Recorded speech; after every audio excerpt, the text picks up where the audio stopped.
Welcome to Real Talk, Indiana's premier talk show on real estate investing, where we talk each week about investing your money right here in Central Indiana. The tips, tricks, do's, and don'ts, brought to you by CIREIA, Central Indiana's oldest and largest real estate investing association.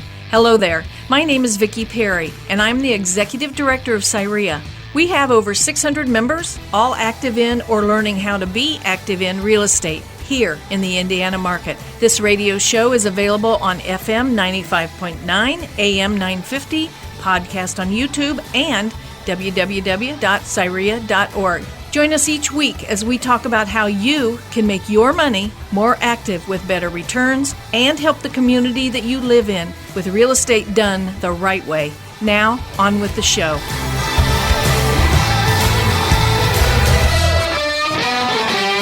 And this is Real Talk, the only local real estate investing radio show where active investors discuss real estate investing done the right way every Saturday and Sunday from noon until 1 p.m.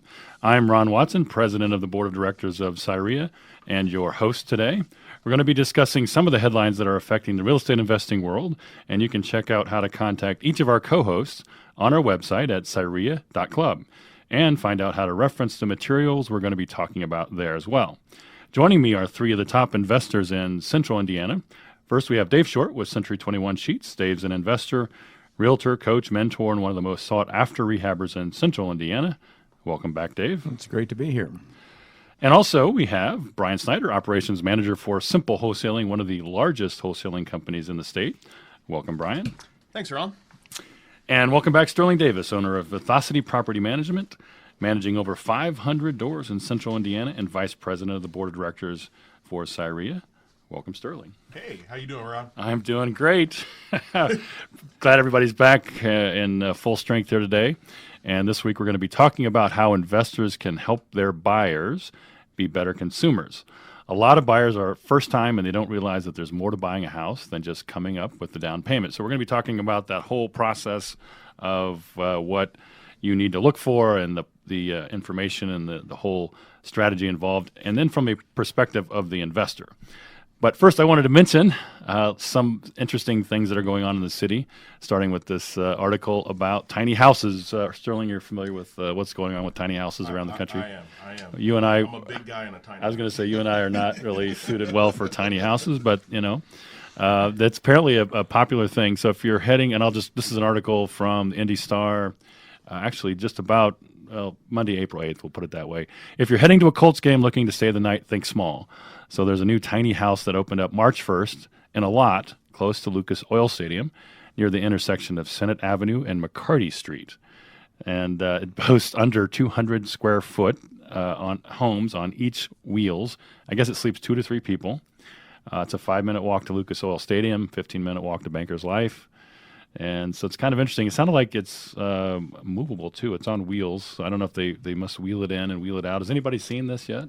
I haven't seen it yet, but I've been kind of seeing articles on Facebook and stuff like that about it. Right. I mean, it looks pretty cool. So I think there's 5 tiny houses down there, and they have 2 little fire pits. That, wow. So a nice little tailgating spot, I think, before the game. Yeah, it says common area, 2 fire pits, grill lawn games, picnic tables, all that kind of stuff. That's kind of cool. Yeah.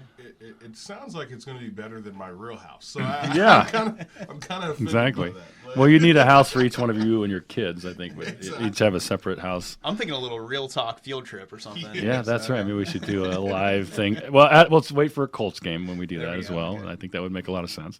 Well, that's kind of cool. I know I've seen some reality shows, and I know reality shows, whatever. But I mean, there are some reality shows that have tiny houses, right? So it seems to be a popular trend, and this is interesting. And it's been Speedway for the last couple of years. Oh, really? The tiny house aspect is there, and you rent them, and they park them in the infield, and you get to stay there 2 or 3 nights before the race. No kidding. That's interesting. Yeah. Well, it's cool that they can move them around like that, and put them in a spot where they're needed. Like for Speedway, you don't need it there all year, right? So you just need it in certain times. So that's kind of cool. When I was growing up, they used to call those outhouses. Yes. You know what I mean? Right, you just go outside. Yeah, and exactly. I was in the bathroom. Basically. Okay, well.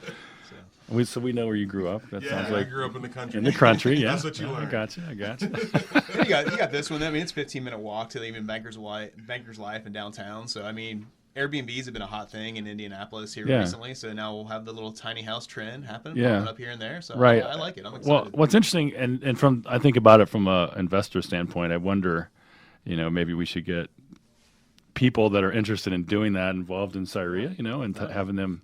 That could be another niche because we have lots of niches that people are doing all kinds of things. Oh, you can believe I'm going to start putting this advertisement on like my vacant lots. Yeah, absolutely. So. Perfect for a tiny house. That's you can get 18 tiny houses on this vacant lot. There you go. I like that. Makes a lot of sense. Yeah. So, all right. So I thought what we do then is to kind of switch gears and talk about how to buy a house, right? So the idea of maybe a first-time home buyer or a buyer that's not real experience in the process.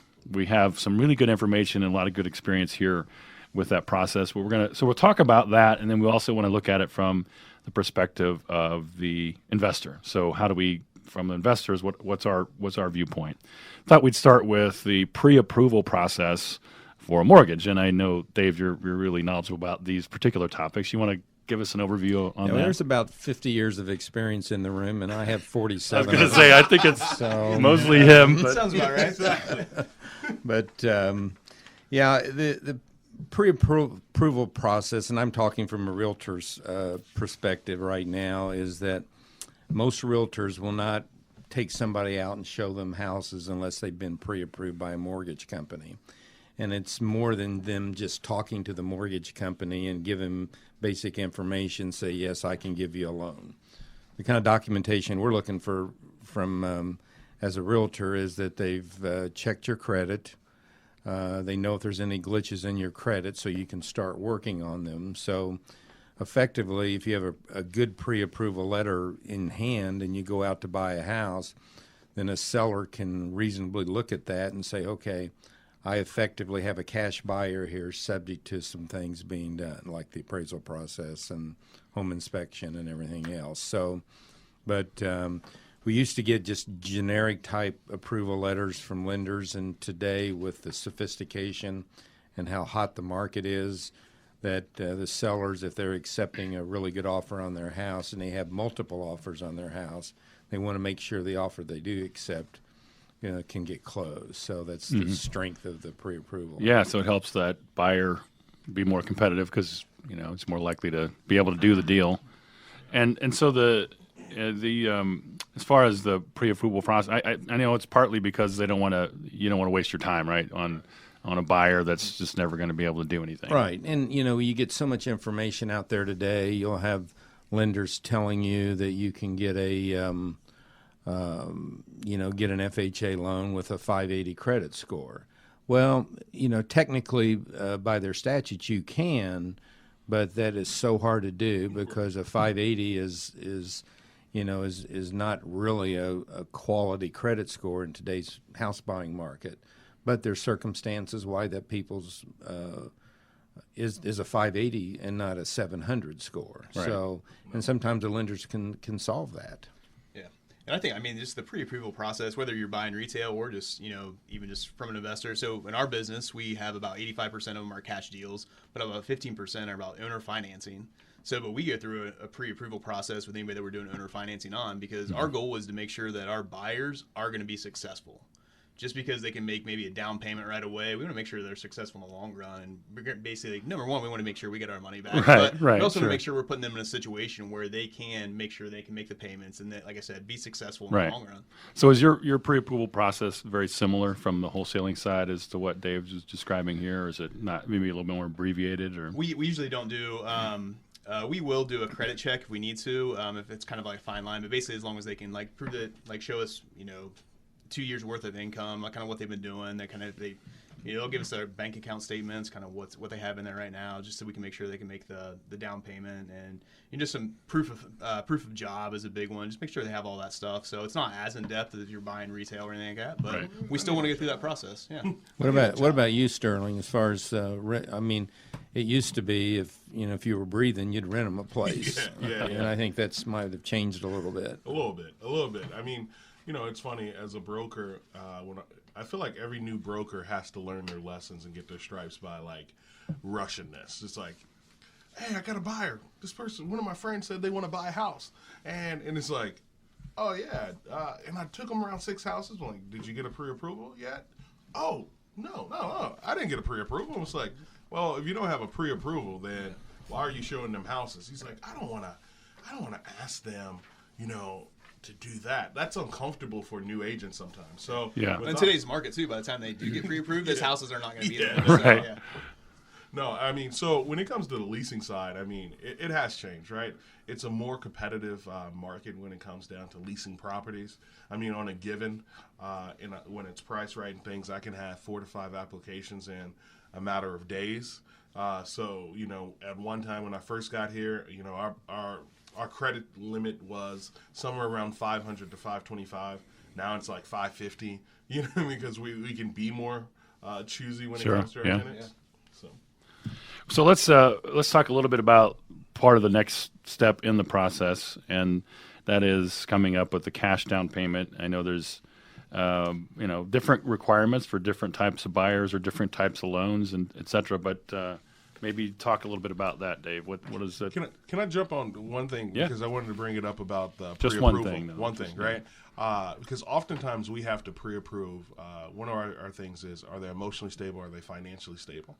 And the way we pre-approve them with our investors, because they're normally cash buyers as well, is actually seeing their bank statements, actually seeing what type of projects they have done in the past, so that we can understand that as well. So it is applicable as well to investors to have some form of approval, what we call our fit call. So I don't want to get too far off the track, but you had it raises a good question though. Do you ever go see like other projects that they've done? Maybe other, if they're rehabbing or whatever, or maybe they're renting, they're landlords. Do you ever go look and see what that looks like on their? Oh, absolutely. I mean, I have to understand who the investor is. Where we are today, we probably turn down more investors than we bring on. You know what I mean? And that's how we know that we're going to win, right? So now people hear success stories. It's because we try to limit as many losers and get more winners. Yeah. Well, by asking for to see their former or their projects that they've done before and stuff like that, you're better suited to be able to give them exactly what they need. Well, that's a good point. It's also about about what kind of option or opportunity they're looking for, and what kind of fit that might be. Well, as an investor buying houses, one of the things that we do, and I would encourage all investors to do this, they make their own pre-approval process, because when we bought a house last week on the northwest side of town, and there's 3 other people looking at it. So we brought a financial package about us, and the difference that made us get the deal is that you said, okay, here's a bank statement. I can close next Tuesday if you like, rather than wait till, he says, well, both investors that made the offer on the house, which was slightly more than yours, they just said they wanted possession at closing, which means my client couldn't get the house till the end of May. And I said, I'll close in a week and make a modest rent payment for me during those 5 weeks she stays in the house. And that sealed the deal. And I bought the house $2,000 less, but I had a pre-approval package as an investor, and it's like some of the bigger investors or some of the investors I deal with that's trying to, well, I've closed on every deal and I'm offended that you're asking me. I'm going to make the assumption that, hey, to prove to them that I can't close because that seller doesn't know me. So that makes a big difference for an investor going out in the marketplace, is do your own pre-approval and give it to the people that you're making the offer on, so they feel it's a warm and fuzzy business.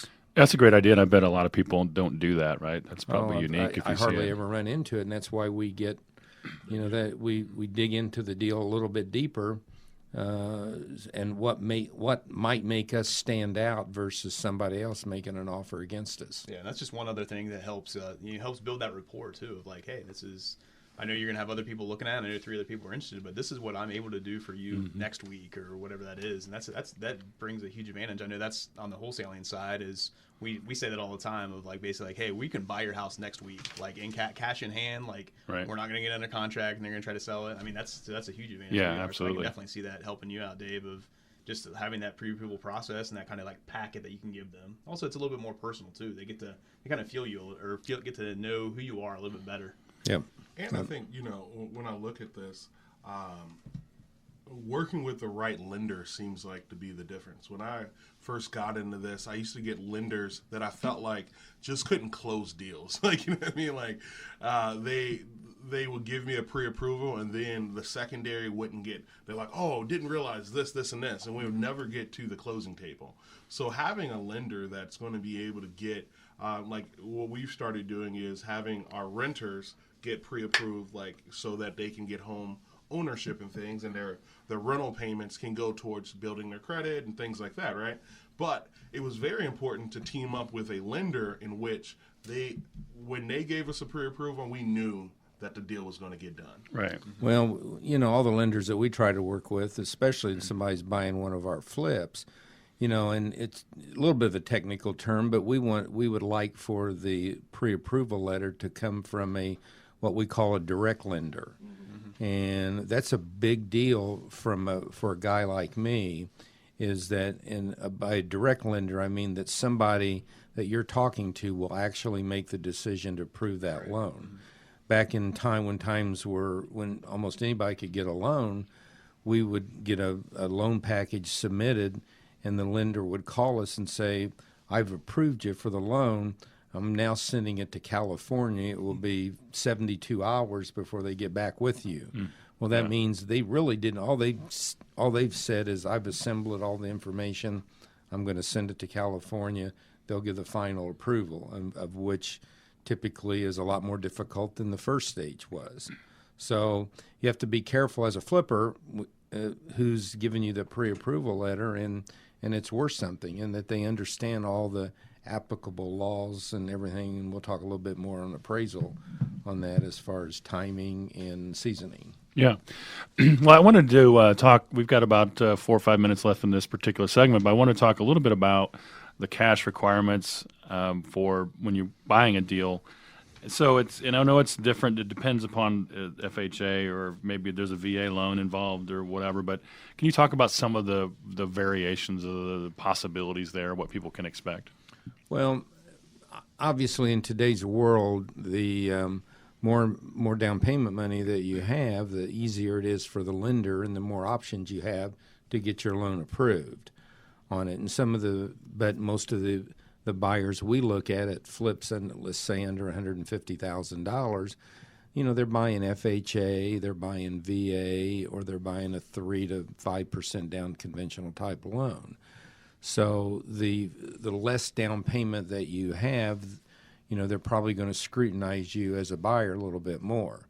And that's why we tend to sell a lot of our properties on FHA, because a person that puts 3%, 3.8% down on FHA and 3% down on a conventional, that 3% conventional buyer probably has to be a little stronger because it's going to a different agency for approval than the 3% down FHA buyer would be. So consequently, we would love a conventional buyer as a flipper over an FHA or VA buyer, but sometimes we don't have that, chance to do that, because these people are, they have a credit score of 640. So 640 is kind of the guideline. 620 will work. 640 is kind of the guideline that they're not going to over scrutinize you to get a final approval on a loan. And the higher that credit score goes. And a lot of the conventional loans that we have out there, the rate is predetermined by the higher credit score. So an 800 credit score will get the best rate, but a 640 on a conventional, the rate might be a point higher than what the other is.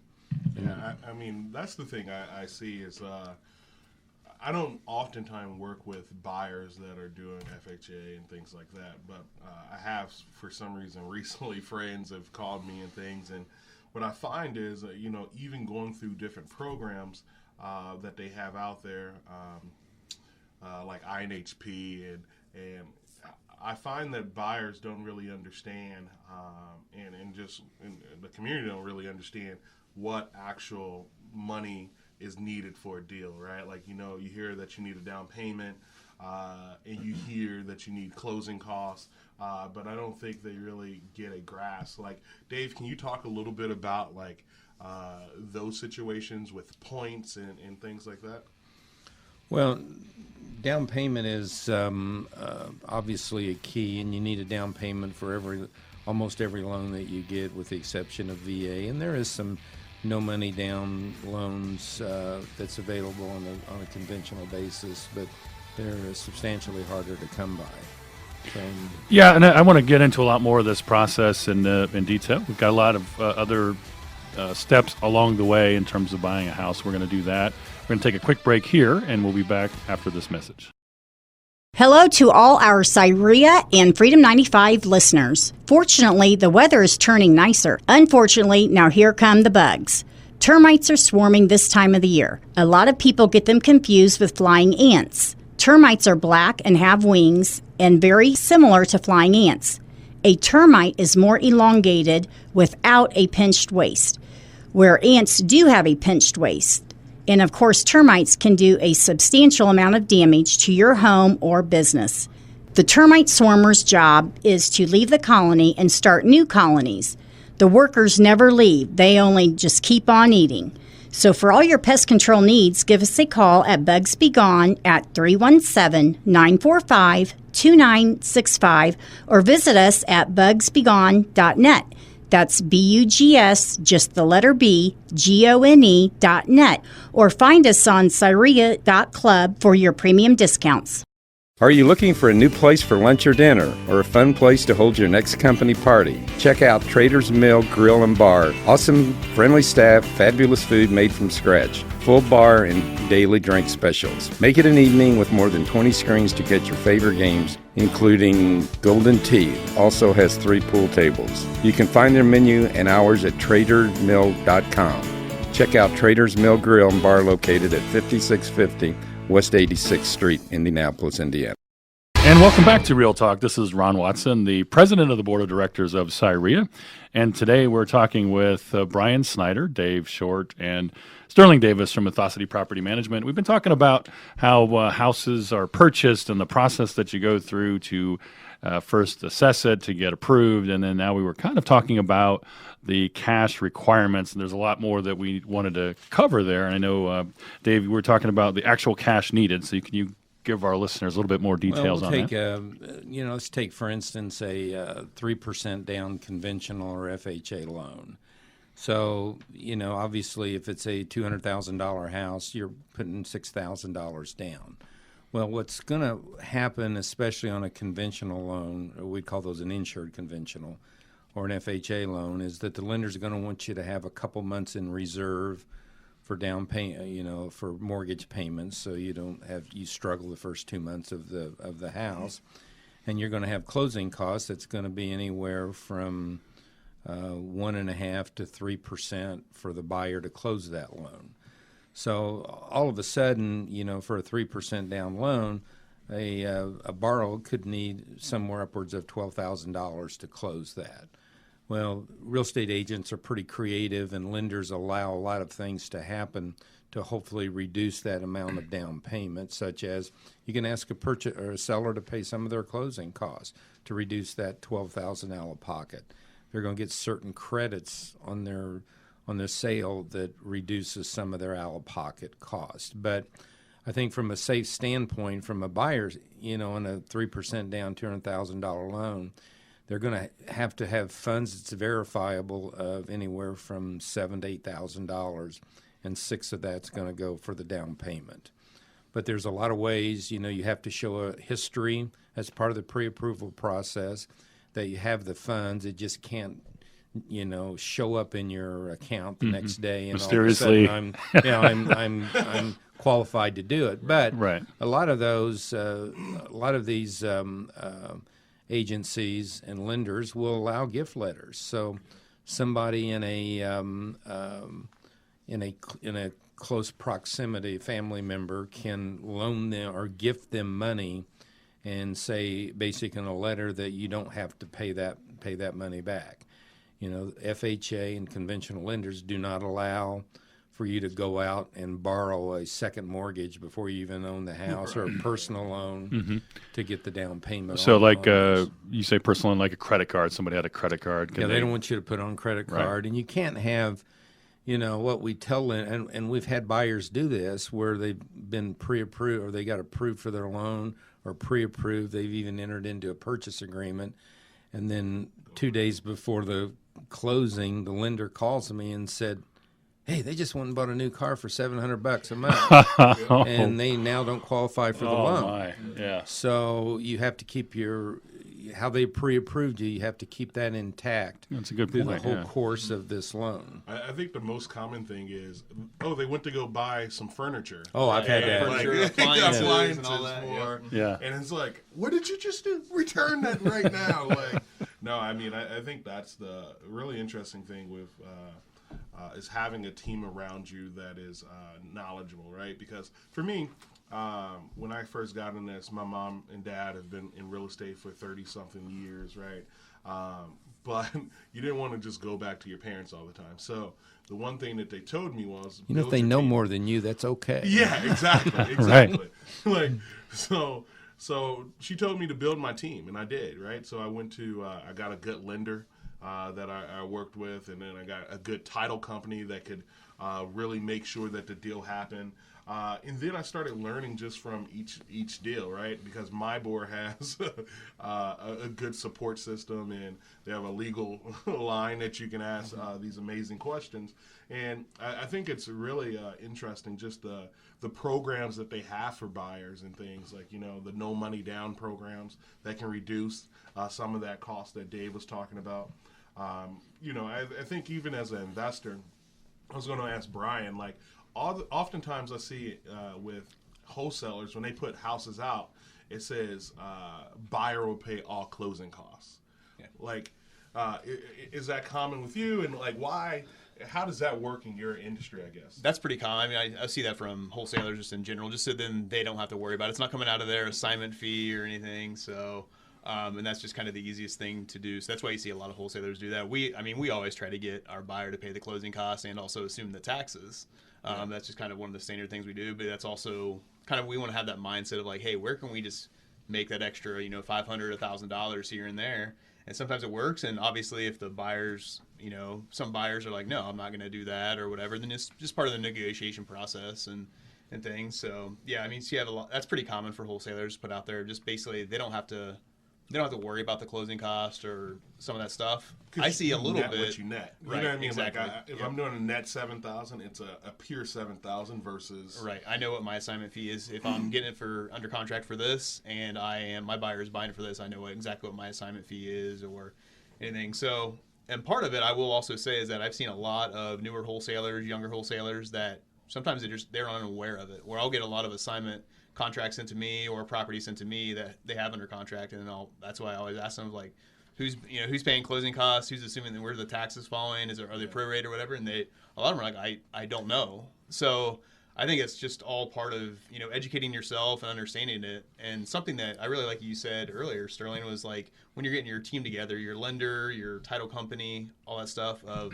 just sitting down with them and asking questions. And I think that's just super important. That's one of the things that I know there's some awesome title companies that are connected with CIREIA and stuff, and one of them I just sat down and basically said, hey, let me just ask you all the questions that are on my mind. And some of them were probably stupid questions, some of them probably weren't, but just having that knowledge and having that information, at least I was more prepared for all the transactions I was going to do with them. Well, myself as an investor, when I'm trying to buy from a wholesaler, like Brian said, some of them don't say, because I always ask them, are you prorating taxes? Yeah. Well, that's on a $60,000 house, that's a $1,200 deal for me, and it could be a $2,400 deal. If there's, like in Indiana, if there's mortgage exemption on these properties, then the taxes are typically 1% of the assessed value. But if there's not a mortgage exemption, it's a 2% assessment for the taxes. So at $60,000 house, it could be $1,200 versus $600. So that's a cost that I have. But most investors like myself who are buying these houses from wholesalers don't take some of those considerations. So if they buy a house for $50,000, by the time it's all said and done, they might have $52,000 in this house. before they go to a closing. So you just need as an investor buying, then you need to understand how you're dealing with whether it's a regular seller. Are there, as I was listening to you guys talk, I'm wondering, are there any tools that you use to help, maybe a spreadsheet that you put together or some kind of, other document or something that you use to help outline all the potential cost involved, and then so like if you're doing a deal, this shows you, okay, here's what. Yeah, I mean, have you put things like that together? What happens is if you have a good mortgage lender that you work with, he'll do all of that stuff. It's called a net sheet. It's basically how much cash am I going to have to bring to closing, and he wants to make sure that much cash is going to be available when they go out and buy that house. And it's pretty amazing to me, that most of the real estate brokers out there today have no clue about the amount of capital that they really need to bring to the table. So they really rely on that part of the team. Yeah. I mean, it's an integral part of their team. Well, I often find where people might have worked with a real estate broker, and then they come to me for property management, and it's certain things that they just didn't cover and they didn't talk about, right? And it might be a rental dwelling, and they didn't talk about what happens to the rents, right? Like, are the rents going to be prorated? Is the earnest money going to be on the HUD versus it's just going to be transferred? Right. What about security deposits, things like that? Right. The security deposits, how is that going to be transferred? So oftentimes they don't put that in the purchase agreement, and then the HUD comes, and the person that is selling like, nope, y'all didn't talk about it. We're not going to transfer the proration or something like that, right? Because it opens up kind of the negotiation again. Oh, right. So those are the things that I think you have to account for, because what it can do is, say if it's $60,000, you could reduce the purchase price by those items, and then that's what you net. But you have to be able to put that money in that savings into an escrow on your side. It's amazing, Sterling. I'm sure you've run across it before when we've bought a house that's been previously rented, and then we ask for the prorated rents and we ask for the security deposit, where the seller has obviously spent the security deposit. Yeah, right. And he's come back and says, well, this house is tore up. They're not going to get their money back. Well, because I don't have it. It still goes with the lease. It still goes with the lease. And, Right. and it's amazing how many times I see that when we buy a house that's been previously rented. And this is why it's against the law to spend their money. Yes. And that's why you hire a professional management company to do that. It's some big turnkey guys that's getting in trouble for that right now. Yes, they are. I'm not talking about anybody. But, no, I think it's really important to identify what are those things as an investor too. Like, what are those things that can get your cost down on that HUD? Like, what is the actual money when you're buying a $60,000 house? What is the actual amount that you're going to have to bring to closing for a check? Right? Well, I think but the main thing is that if you buy FHA, you are going to you can't credit away everything. You are going to have to bring the down payment to closing. Yeah. So you have to be prepared to, on a $200,000 house, to have that $600 to $7,500 to close that transaction. I've even had, they, because of the taxes and everything, how I prorate, man, they handed my buyer a check. It could happen, but they still have to be verified of funds to close. Well, you have to still bring it. Yeah, you you know what I mean? still You have to verify have it available, even though you may not have to bring it. So I wanted to pick up on this discussion. There's a lot more of the process that we wanted to talk about, and we're going to take a quick break here. Before we do that, I wanted to give a special thanks to Fox 59 Digital Team, which we are using their facility today, and we're recording here. We really appreciate that, and hopefully we can do this again. So we'll take a quick break and be back after this. Do you have a house that you want to sell, but you don't want to fix it up before you sell it? Or you need the cash quickly? Or you just inherited Aunt Susie's house and don't know what to do with it? That's what Dave Short does. He buys houses so you can get on with your life. He pays cash, closes quickly, and buys in all Central Indiana. For details, call Dave at 317-590-4499 or email Dave at bshort@c21sheets.com. That's spelled C21SC HEETZ.com. Are you looking for a career change or a life change? That is the mission behind Simple Wholesaling, the leading provider of discounted properties in Indianapolis. Simple Wholesaling is all about making the process simple for buyers of properties, sellers of properties, and members of the Central Indiana community who want to generate wealth, free up time, and then help you use that wealth and freedom to make a difference in the world. Check them out at www.simplewholesaling.com or email Brian@simplewholesaling.com or call 317-494-7211. Is this you? You've heard about landlording and you love the idea of a steady stream of income from real estate, but you're concerned about tackling the 2 a.m. calls and worrying about renters who don't pay their rent on time? That's where the pros at Ethosity Property Management take the hassle out of investing for you. They handle the toilets and tenants for over 300 local rentals and are happy to help you with yours. Call Sterling at 888-212-3764 or check out www.ethosity, that's ETHOSITYPM.com. And welcome back to Real Talk. My name is Ron Watson, the president of CIREIA. And today we're talking about how to buy houses and all the process that you need to go through in terms of qualifying and coming up with the money and all of those things. We're speaking here with Dave Short, Brian Snyder, and Sterling Davis. And we'll continue the discussion. I thought we might talk about and get into a little bit about how the buyer can be competitive when he's out there buying, and what are some of the things that he can do to maybe help ensure that he's going to get the deal that he wants. Well, it's a great topic to talk about because the market's so competitive in really nice neighborhoods, and there's multiple buyers for a lot of these houses that come in. That's been, especially the ones that's been rehabbed and are in great condition. And you know, we get multiple offers on a lot of our flip houses that we enter, go into the space. And, they ask an investor, well, if you get multiple offers, why wouldn't you price it higher? Well, that goes to appraisal and what real market value is. So you can get a top dollar, but it's hard with the process to take it. You don't want to take advantage of the buyer with the appraisal and that kind of stuff. It kind of protects them. But one of the things that I tell a lot of agents that I work with that maybe bring us offers on these houses, and you as the buyers of the who are writing these offers, is you need to set goals and make it clear to your real estate agent that you're working with that you want this house, and what's it take to get it is kind of one of the statements. And what we hate to see as an investor with people writing offers on our house is agents calling us and wanting to negotiate something before they even write the offer.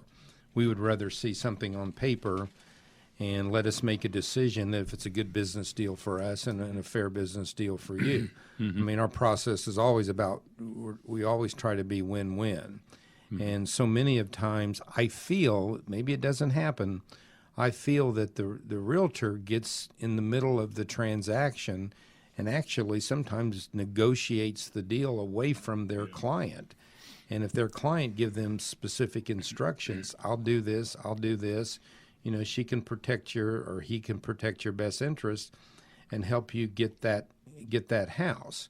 And we see that more and more in our field today, where the agents are out there, and in their mind it's not about win-win. Right. If I'm negotiating with an agent and I feel this is not about win-win, we'll try to negotiate and get the transaction together.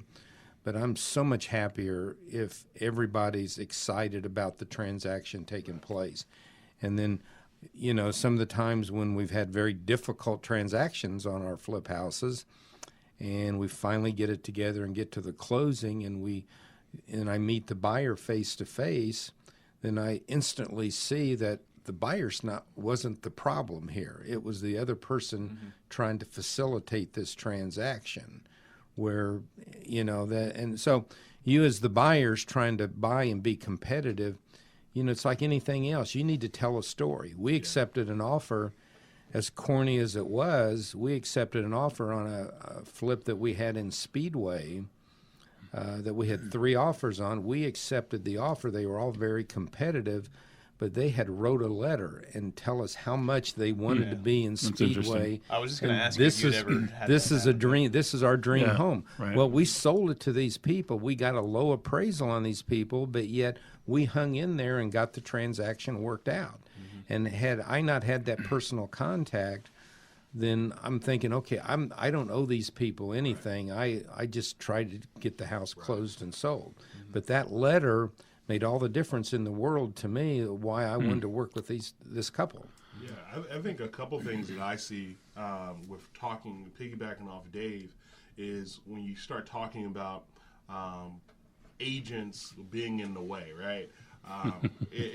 And this has happened to me before, right? When I first got started, I remember I had this deal, and it came across, and I was kind of offended by the offer, right?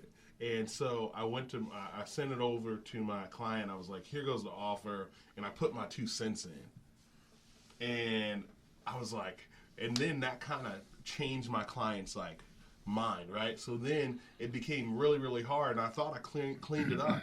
But the one thing that I said in that email that kind of turned my client was standing on that, and they wouldn't move. And I was like, man, I'm the one that messed this deal up. Yeah. Like, if I never would have kind of put my opinion on the matter, my client would have been good with what they received. Well, I as an investor selling a flip, for the most part, whatever the realtor tells me, I'm gonna accept it that they've been directed by their client. Right. Yeah, And, right.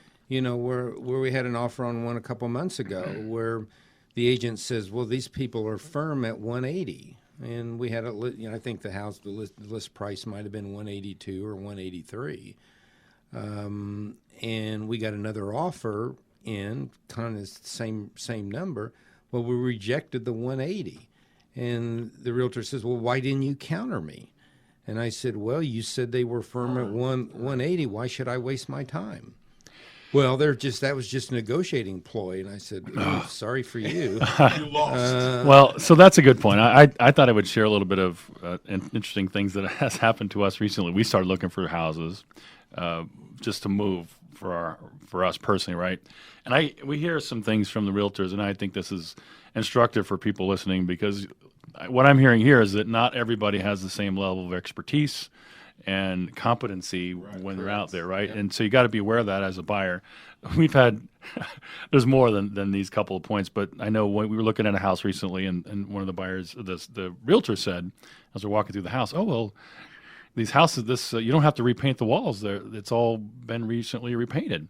Well, we didn't like the color. Yeah. I'm like, how do you know? So we have to accept what you're saying about the color. They also, another thing they said was, we went into a kitchen or a dining room or whatever, and they're like, oh, well, this table's great. Isn't this a nice table? I was like, well, yeah, but I mean, we're not going to keep the table. Well, what does that have to do? So a lot of times what I'm seeing is that they feel like they have to be saying something at all times as they walk through this house with you. Like, well, okay, but I'm the one that's interested or potentially could be buying this, not you. And it's really more about what's of interest to me.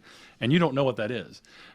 And Dave mentioned something about building a story and telling a story. And I think that's really valuable information, because I was in sales for 20 years, right?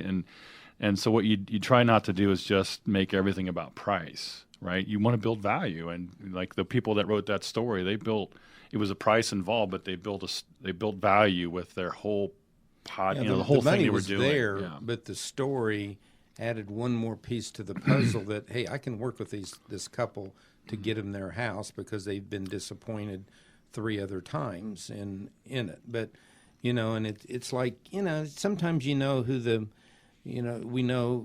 when an agent's going to be difficult to work with, and it's like, hey, we're all, I consider we're all in the same pool trying to get the transaction closed. Absolutely. And if somebody's outside the pool beating on you, then you're not really happy. No, I mean, I think it's funny when you start looking at it as a broker, right? Like, there's a listing agent, there's a selling agent. And people take that literally. Like, the selling agent is the one representing the buyer, and they're like, "I'm here to sell." Right, I know. Like, no, you don't really. If that's their perspective, then they're taking the wrong approach, right? Because it's not. You really can't sell me a house. I'm sorry. I mean, you don't know what I like. You don't know what I'm really looking for. I can see that has a window there, and I can see that the backyard is the backyard. Yeah. I mean, pointing it out to me doesn't really help. Now, I get that there are some valuable things that have been brought to our attention, like, do you know if there's going to be building behind this property, or are there any restrictions or whatever in the neighborhood? Things like that they're not immediately aware or available to me. That's really helpful. That's where I think they can add a lot of value.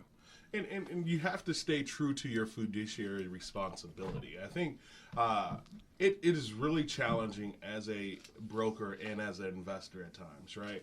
Because your fiduciary responsibility for myself, when I'm working with even an investor, and I have a guy in my office that does wholesaling, and you have to make sure that you're staying true to it, and you have to make sure you're disclosing. You know what I mean? Disclosure is everything. I think oftentimes people feel a certain way and get kind of upset is when things feel like it's not being disclosed. Right. Well, it's that whole, the transparency thing, and that's what I've seen, whether on both sides, whether I'm buying or selling, just whether the transparency can go so far from either side, like I was saying, and that's what kind of comes down to too. Like when you're a buyer, like one things, we're talking about. I know last week on the show we were kind of talking about due diligence and stuff, and we were just kind of talking about things you can set yourself aside as a buyer and asking questions and things. And that's something you need to do when you're working with an agent, of basically just making sure they know exactly kind of what you want and what you're looking for, right. and because Sure. they don't need to be the salesman. Exactly. You're Right. not buying a watch. You're They're buying a house. Exactly. They're helping there, facilitate that process, giving Right. you access to the information and everything. Yeah. But as far as convincing me that I really like that carpet, that's really not the role of your. Come on, Ron. You like the drapery, Right, right? exactly. Yes. Okay. And now I'm going to buy the house since you pointed out the drapery. Thank you. It's probably the reason why I hate working with actual end user buyers, right? Like I don't really, in my time, I mainly work with investors, Right. Because I don't really care about the color of the walls. I don't really care Right. about it. I love that they're black and white. It's these numbers, this works, and I want to buy it because of this. Yeah. Well, some of that stuff we don't see near as much as we used to, because the buyers are substantially more educated. Yeah. Like in 5, 7, 8, 10 years ago, we would have to show 20, 25 houses. Now the people are getting on the internet and picking out Right. 3 or 4 houses, and they've done a lot of the realtor work for you. So you're there to help them facilitate the transaction. Well, problem is Zillow just is out there too, though. That's like the So not all information is good information. yeah, like That's not what you're all saying. information is good information. But there is some good tools out there. Dave's right. Like you can look at pictures and say, well, this is not exactly the area we want to be in or the type of house we want, and it narrows things down and facilitates that process. I would tell a realtor if they're listing a house and they want buyers to come to get photography that's professionally shot and have 25, 27 pictures and let the house tell its story. and show everything in those pictures as well. Yep. Transparency through the pictures and videos. Right. And stuff. Yeah. So we're gonna have to take a quick break here. One of the things I like when Dave was talking about pictures is now I'm seeing drones being used for pictures. That's really cool.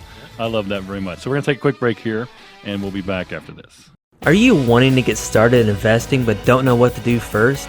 Maybe you took one of the National Guru classes but you're still confused. Our members are doing business locally and they remember that they were beginners at one time too. Start by joining the biggest and oldest real estate investment club in Central Indiana. Take our classes and network with people who love what they do and are willing to help you through the startup stage. Check out CIREIA.org. That's CIREIA.org. Insurance companies say they're going to be there for you when life happens, but the truth is things can get pretty complicated fast when it comes to a personal injury accident. The steps you take after an unexpected crash are crucial. You need help every step of the way. Hey Andy, this is Dave Ramsey. I've been talking about the Randy 7-ish difference for several years now. For 34 years, Randy has helped thousands of people through their worst circumstances. Randy stands as a shield in between you and the insurance company. So even if you've started conversations with the insurance company after an injury accident, Talk to Randy Sevenish to make sure you're not leaving money on the table. If you or someone you know has an injury accident, whether you're a pedestrian, passenger, driver, or rider, talk to Randy Sevenish first. Call 317-636-7777 for a no-obligation consultation. Sevenish Law, fierce protectors of the injured. 317-636-7777 or SevenishLaw.com. And welcome back to Real Talk. My name is Ron Watson, the president of the board of directors of CIREIA. And today we've been speaking with Dave Short, Brian Snyder, and Sterling Davis. And we're talking about buying a house and all the things that go along with that, the pre-approval, the cash, and all those kinds of things. We wanted to kind of wrap up this discussion with a talk about some of the leveraging tools. Sterling, you mentioned that concept. Can you talk about what you mean by that? Yeah. I think it's important as an investor or a home buyer understanding how you can leverage certain things to make your deal more enticing for that person or more favorable for what you're trying to get, right? The home been on the market for a long time, so you can do X, right? The home is very competitive, so maybe you waive that inspection period, or maybe you share the closing costs versus having the other party pay 100% of it, right? I think it's very important that you start looking at what those leveraging tools inside of a purchase agreement to make it more or less favorable for the end user, right? Quick closes are things that we often see. Can you close within 7 to 14 days versus a 30-day close? Cash versus FHA, inspection, no inspection. Taxes, assuming the proration or assuming the taxes, right? Because taxes are paid in arrears. Those are things that just, that I think of when I start thinking about just some leveraging tools inside your purchase agreement when you're working with an agent or you're working with a wholesaler or something like that. Yeah, I mean, whenever I receive a purchase agreement, those are the things that, I look at the price, of course, but then that's what I'm looking at. I'm looking down through and looking to see, okay, when can they close? Who's paying closing costs? Who's assuming the taxes? What's going on with that, or prorating or anything like that? And are they buying it as is? Is there inspection? Yeah. It's just a quick glance, so that's exactly what I'm looking at as I'm looking down through a purchase agreement. And I agree with all the stuff you guys have said, other than if I would tell an investor or even a homeowner, don't buy the house without an inspection unless you're seasoned. Right. I don't have a lot of inspections. Probably half the stuff that I buy, I get home inspections. Absolutely. But the other half I don't. But I'm seasoned enough that I feel comfortable. But I would never recommend a newer investor or a newer homeowner, first-time home buyer, even people that's bought 4 or 5 homes. Yeah. Don't let the inspection item go, because it could save you thousands or get you into something that you're just not going to like. It's an inexpensive thing you can get done. Yep. Just to make sure you're sure to what you're buying. Yeah, typical home inspection's $300 to $450 to get a pretty complete home inspection. Yep. CIREIA has vendors that will do them at a substantially reduced cost. Yeah, thank you for mentioning CIREIA. We haven't talked much about that today, but no, I appreciate that. Hey, so I thought what we should do now, we're running out of time on this segment, so let's go around the room and talk about each of you contact information if you have a tip of the week, and we'll just start wrapping up the show from there. We'll go with Sterling first. All right. Yeah, my tip of the week is just making sure what we talked about before is building that team specifically for what you're trying to do, because I think there are better lenders and better title companies that are specifically catered to the investment world. And if you have any questions or anything, I would love to chat. Sterling Davis with Ethosity Property Management. You can reach me at 888-212-EPMG. That's 888-212-3764. Thank you, Sterling. And Brian Snyder. Yeah, so Brian with Simple Wholesaling. You can just reach out to me. My email is just brian@simplewholesaling.com. And feel free to check out our website, too. We have a bunch of resources on there if you are interested in wholesaling or just getting started or just anything on real estate investing with some of our podcasts. We have some great guests on there. And I have a quick tip of the week is just kind of with that follow-up. If you are that buyer and you are you're looking to get that house and you're interested in it, and no matter where you are in that situation, don't wait for the people to call you to give you what you want to hear. Make sure you call out and reach out to them, whether it's an email, text, phone call, or anything like that. Go ahead and take the initiative and just kind of be that person that leads the follow-up on that. Thank you very much, Brian. Dave Short. Dave Short. I'm with Century 21 Sheets, and be reached at dshort@century21sheets.com. at C21Sheets, SCHEETZ.com. My tip of the week is if you're out there trying to buy a house as a first-time buyer, second-time seasoned, get a realtor that you have a lot of confidence in, you feel you can share the things that you need to get this transaction done. And we do that at Century 21 Sheets, so feel free to give us a call. Well, thank you, gentlemen, for joining us today. Really appreciate it. My name is Ron Watson, the owner of Trader's Mill Grill and Bar at 5650 West 86th Street. Please come visit me there. Love to have you stop by. If you've missed previous episodes, you can listen to them on the CIREIA channel on YouTube or go to CIREIA.club, which is CIREIA.club, and click on the Resources tab for copies of all of our episodes. On May 2nd, the CIREIA monthly main meeting will be one of our favorite events of the year, the annual Round Table event. We have 14 tables around the room with local experts at each talking about different topics that are important to real estate investors. Attendees go from table to table to ask questions and network with successful investors. This meeting is open to the public, and you can register at www.cireia.club. And I wanted to again thank the Box 59 digital team for letting us use their facilities today. Thank you all for listening, and we hope you have a wonderful week. And join us again next week, noon on Saturday and Sunday.